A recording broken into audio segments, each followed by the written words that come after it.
This is a basic view on how to connect and configure an EMB8000plus control unit for smoke and heat exhaust ventilation.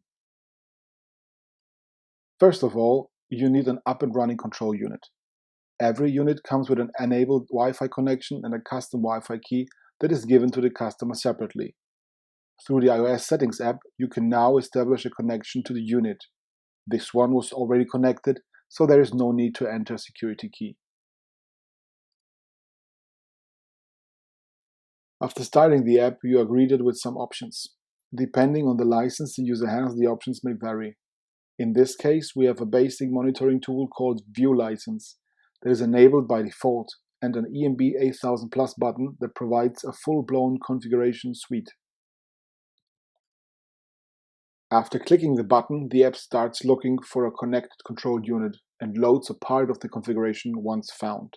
In this segment, we have the opportunity to configure some details without the need to load the whole configuration, like the address in a CAN bus network or the Wi-Fi settings or maintenance.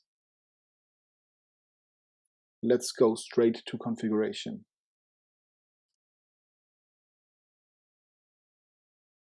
This section is identical to the virtual device. So the control unit is configured in two different ways.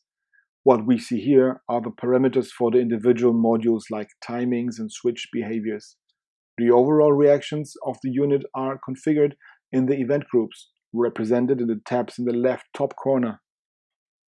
There we can configure which windows have to close when a specified smoke detector is triggered, or which windows have to open when a ventilation switch is pressed.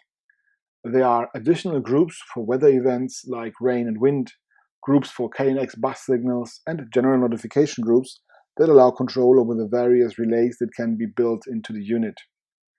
After the work is done, the configuration can be transmitted to the control unit.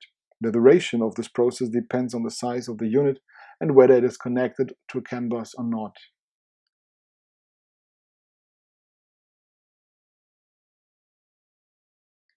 The so-called View License is more like a dump-down configuration tool with a focus on monitoring.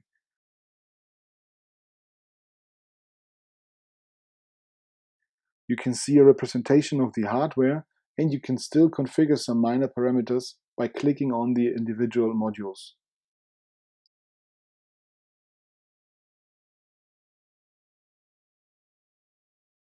There are different mechanisms that allow the customer to document the configuration of the control unit, and they all use the iOS sharing capabilities.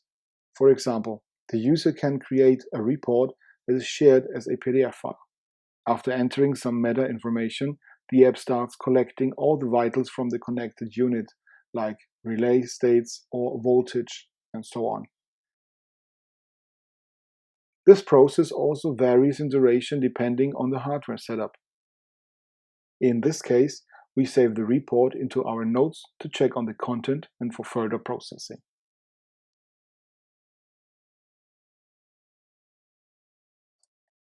That sums up this quick introduction. Thanks for listening. Bye.